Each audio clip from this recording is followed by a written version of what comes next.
ప్రముఖ Tollywood choreographer Johnny master ఓ వివాదన చిక్కుకున్న సంగతి తెలిసింది. ఆయనపై ఓ లేడీ కొరియోగ్రాఫర్ ఫిర్యాదు చేసింది. జానీ దగ్గర అసిస్టెంట్గా పనిచేస్తున్నటువంటి ఓ యువతి ఆయనపై సంచలన ఆరోపణలు చేసింది. జానీ మాస్టర్ తనపై ముంబై, చెన్నై, హైదరాబాద్లతో పాటు పలు అవుట్డోర్ షూటింగ్స్లో అత్యాచారానికి పాల్పడ్డాడని ఆమె పోలీసులకు ఫిర్యాదు చేసింది. దీంతో జానీ మాస్టర్పై పోలీసులు కేసు నమోదు చేశారు. ఈ క్రమంలోనే నార్సింగ్ పోలీసులు ఆమె నుంచి స్టేట్మెంట్ కూడా తీసుకున్నారు. దాదాపు 3 గంటల పాటు అధికారులు బాధితురాల నుంచి వివరాలను సేకరించారు. ఇదిలా ఉంటే ఈ ఇష్యూపై సినీ ఇండస్ట్రీకి చెందిన పలువురు స్పందిస్తున్నారు. ఇప్పటికే అనసూయ స్పందించగా తాజాగా ప్రముఖ నటి కరాటే కళ్యాణి కూడా రెస్పాండ్ అయ్యారు. ఆ యువతికి మద్దతుగా మాట్లాడుతూ జానీ మాస్టర్పై ఆగ్రహం వ్యక్తం చేశారు.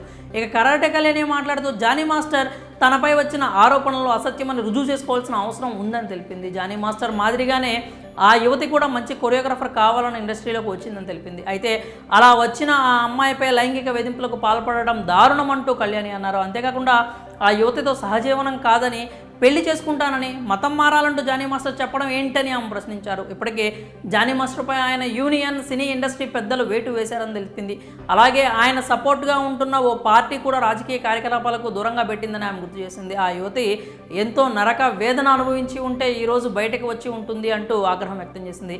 అమ్మాయిల విషయంలో తప్పుగా ప్రవర్తిస్తే అది ఎంతటి ప్రముఖులైనా, విద్యార్థి అయినా, అనామకుడైనా సరే వదిలే ప్రసక్తి లేదు అంటూ కరాటే కళ్యాణి వ్యాఖ్యానించింది. లైంగిక వేధింపులకు గురైనట్లు చెబుతున్న ఆ యువతికి తన మద్దతు ఉంటుంది అని స్పష్టం చేసింది. అంతేకాకుండా ఆమెకు న్యాయం జరిగే వరకు పోరాడుతానంటూ కరాటే కళ్యాణి అన్నారు. ఇదిలా ఉంటే జానీ మాస్టర్ ఇష్యూకి సంబంధించి అనేక విషయాలు వెలుగులోకి వస్తున్నాయి. ఇక జానీ మాస్టర్ ఇష్యూ విషయానికి వస్తే పోలీసులు, హైదరాబాద్ చెందినటువంటి ఎస్ఓటీ పోలీసులు బెంగళూరులో ఆయన అదుపులోకి తీసుకున్నట్లుగా తెలుస్తోంది. 3 రోజుల పాటు అజ్ఞాతంలోకి వెళ్ళిపోయిన జానీ మాస్టర్ను బెంగళూరులో పోలీసులు అయితే అదుపులోకి తీసుకోవడం జరిగింది. ఇప్పటివరకు ఆయన ఫోన్ కూడా స్విచ్ ఆఫ్లో ఉన్నట్లుగా మనకైతే సమాచారం తెలుస్తోంది. ఇంకా మొదట ఆయన కోసం నెల్లూరులో గాలించగా అక్కడ ఆ తర్వాత నుంచి లద్దాఖ్ వరకు కూడా వెళ్ళి ఆయన కోసం గాలింపు చర్యలు అయితే చేపట్టారు. చివరికి జానీ మాస్టర్ను బెంగళూరులో అయితే అదుపులోకి తీసుకోవడం జరిగింది. మరి జానీ మాస్టర్ వివాదానికి సంబంధించి కరాటే కళ్యాణి చేసిన వ్యాఖ్యలపై మీరేమనుకుంటున్నారు? మీ అభిప్రాయాలని కామెంట్స్ రూపంలో తెలియజేయండి.